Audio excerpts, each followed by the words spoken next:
Le Barça vient peut-être de trouver le nouveau numéro 9 qu'il cherchait depuis plusieurs semaines. Et cette fois, ce n'est plus Julián Álvarez. Salut à tous les amis, j'espère que vous allez bien et bienvenue sur la chaîne. Aujourd'hui, on va parler d'un énorme changement de stratégie du FC Barcelone sur le marché des transferts. Après avoir longtemps insisté sur Julián Álvarez, le club catalan semble désormais avoir changé de priorité et le nouveau grand objectif offensif s'appelle Lautaro Martinez. Et attention, parce que ce dossier pourrait rapidement devenir l'un des plus chauds de cette fin de mercato. Des contacts ont déjà eu lieu ces derniers jours entre le Barça et l'entourage du joueur, et les discussions auraient permis d'avancer sérieusement avec le clan Lautaro. Maintenant, le Barça doit s'attaquer à la partie la plus compliquée, convaincre l'Inter Milan de laisser partir son capitaine. Et c'est là que tout devient extrêmement intéressant, parce que le club italien n'a absolument pas prévu de vendre Lautaro, surtout à quelques jours de la fermeture du mercato. Alors comment Barcelone peut-il convaincre l'Inter? Jusqu'où le Barça est-il prêt à aller financièrement?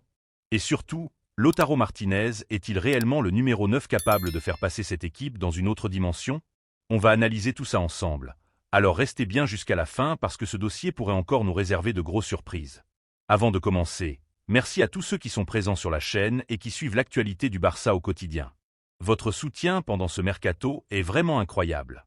Si vous aimez les informations mercato, les analyses et les vidéos consacrées au FC Barcelone, pensez à vous abonner à la chaîne, à activer la cloche et à laisser un petit like. Ça permet de soutenir énormément la chaîne et surtout de faire découvrir nos vidéos à d'autres supporters Blaugrana. Maintenant, entrons directement dans le dossier Lautaro Martinez. Pour comprendre pourquoi le Barça se tourne aujourd'hui vers Lautaro, il faut revenir quelques semaines en arrière. Pendant une grande partie du mercato, Julián Álvarez était considéré comme la priorité offensive du club catalan. Barcelone avait multiplié les démarches et étudié différentes possibilités pour essayer de faire avancer le dossier. Le joueur pouvait être intéressé par une arrivée en Catalogne, mais le véritable problème était toujours le même. L'Atlético de Madrid ne voulait pas vendre son attaquant au Barça.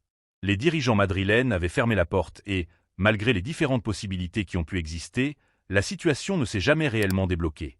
À un moment donné, Barcelone a donc dû tirer une conclusion logique. Continuer à perdre du temps sur Álvarez devenait trop risqué.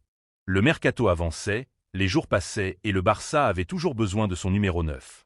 C'est précisément à ce moment-là que Lautaro Martinez a pris une importance beaucoup plus grande dans la réflexion du club. Et honnêtement, le choix de Lautaro n'est pas surprenant. Si on regarde attentivement ce que recherche Hansi Flick pour son attaque, le profil de l'Argentin correspond à énormément de critères. Lautaro n'est pas simplement un joueur qui attend dans la surface pour terminer les actions. Il participe au jeu, il sait combiner avec ses partenaires, il peut décrocher, attaquer la profondeur, presser les défenseurs et surtout il possède cette qualité essentielle pour un numéro 9.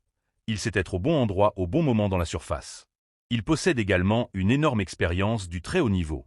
Il est habitué à jouer sous pression, à disputer des grands matchs et à porter des responsabilités importantes. Aujourd'hui, il est même le capitaine de l'Inter. Donc si Barcelone veut un attaquant capable d'arriver immédiatement avec une certaine maturité et de prendre des responsabilités, Lautaro possède clairement ce profil. Mais il y a une différence fondamentale entre le dossier Lautaro et celui de Julián Álvarez. Avec Álvarez, le Barça devait principalement convaincre le joueur et trouver une solution avec l'Atlético. Avec Lautaro, la situation est encore plus compliquée parce que le joueur est extrêmement important pour son club. Il ne s'agit pas simplement de vendre un attaquant parmi d'autres. Lautaro est le capitaine de l'Inter, il est l'un des leaders du vestiaire et il représente une pièce majeure du projet sportif. Et surtout, nous sommes quasiment à la fin du mercato. Imaginez simplement la situation du côté de l'Inter. Barcelone arrive avec une grosse proposition, l'Inter accepte de vendre son capitaine et derrière, il faut trouver un remplaçant en quelques jours. Il faut négocier avec un autre club, convaincre un autre joueur, gérer son contrat et l'intégrer à l'équipe. C'est extrêmement compliqué. Voilà pourquoi même une très grosse offre pourrait ne pas suffire. Et c'est justement là que la fameuse proposition autour de 100 millions d'euros prend toute son importance. Le Barça pourrait préparer une offre particulièrement importante pour tenter d'ouvrir véritablement les négociations avec l'Inter. Mais il faut être intelligent. Une première offre à 100 millions ne signifie pas automatiquement que Lautaro va rejoindre Barcelone. Cela peut simplement être le début d'une négociation. L'Inter pourrait refuser, demander davantage ou tout simplement expliquer qu'il ne souhaite pas vendre son capitaine à ce stade du mercato. Et si cela arrive, le Barça devra se poser une question essentielle. Jusqu'où sommes-nous prêts à aller? Parce que personnellement, je pense que c'est là que Barcelone doit faire très attention. L'échec du dossier Álvarez ne doit pas pousser le club à paniquer. Il ne faudrait pas se retrouver dans une situation où le Barça dépense énormément d'argent uniquement parce qu'il ne reste que quelques jours pour trouver un numéro 9. Lautaro est un excellent attaquant, probablement l'un des profils les plus intéressants disponibles dans ce contexte, mais Barcelone doit garder une certaine limite. Si l'Inter demande une somme complètement déraisonnable, le Barça doit avoir la capacité de dire non. En revanche, si les deux clubs parviennent à trouver une formule économiquement cohérente, alors là, l'opération pourrait devenir extrêmement intéressante.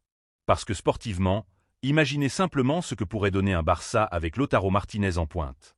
Vous avez Lamine Yamal capable de créer des différences sur le côté, Rafinha qui peut également rentrer dans l'axe et attaquer les espaces, Pedri capable de trouver les passes entre les lignes, Dani Olmo capable de combiner dans les petits espaces et derrière tout ça, un attaquant comme Lautaro qui bouge constamment et cherche à attaquer la surface.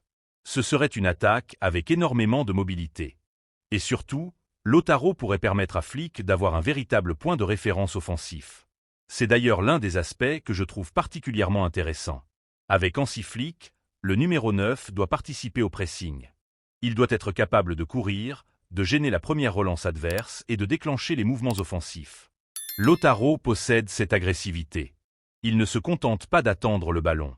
Il peut participer à la récupération et surtout il possède une vraie intelligence dans ses déplacements. Et dans un Barça qui souhaite jouer avec une ligne très haute et mettre beaucoup d'intensité, ce profil peut avoir énormément de valeur. Il faut également regarder la situation dans son ensemble. Le Barça a déjà renforcé son milieu de terrain avec Rodri, possède énormément de qualité avec Pedri, De Jong, Dani Olmo et les jeunes talents du club, et dispose de joueurs offensifs comme Lamine Yamal et Rafinha. L'arrivée de Lautaro pourrait donc représenter une véritable pièce finale dans le secteur offensif. Le Barça ne chercherait pas simplement un remplaçant à Lewandowski, il chercherait un joueur capable de devenir progressivement le nouveau patron de son attaque. Mais attention encore une fois, il ne faut pas aller trop vite. Aujourd'hui, il y a une énorme différence entre dire que Lautaro est la nouvelle priorité du Barça et dire que Lautaro va signer au Barça. Le premier élément peut être très sérieux, mais le deuxième dépend entièrement de l'Inter Milan. Le joueur peut être séduit par le projet catalan, son entourage peut être ouvert aux discussions, mais au final, il faudra obtenir l'autorisation du club italien. Et c'est probablement cette partie de l'opération qui va déterminer toute la suite. La grande question est donc maintenant très simple. Combien faudrait-il proposer à l'Inter pour que le club accepte réellement de discuter?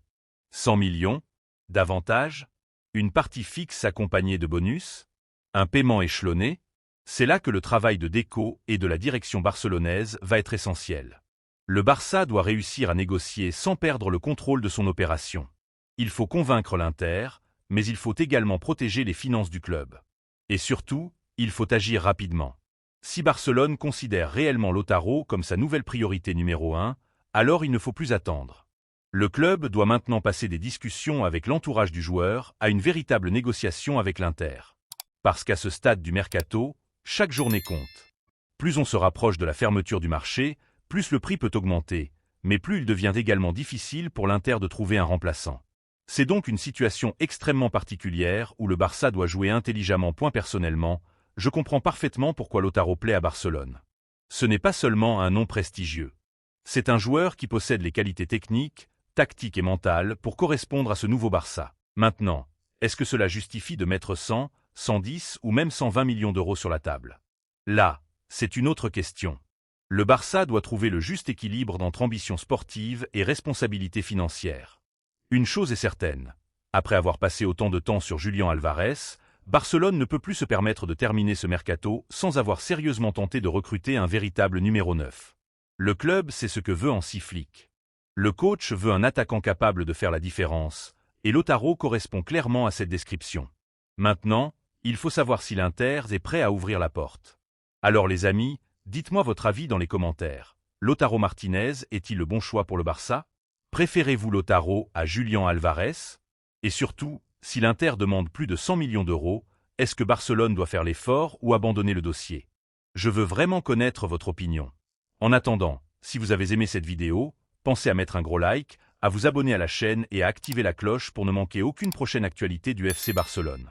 Le mercato entre maintenant dans sa phase la plus chaude et les prochaines heures pourraient être décisives. Merci encore à tous pour votre soutien. Prenez soin de vous, profitez de votre soirée et restez connectés, parce qu'on va évidemment suivre ce dossier Lautaro jusqu'au bout. Forza Barça, et à très bientôt pour une nouvelle vidéo.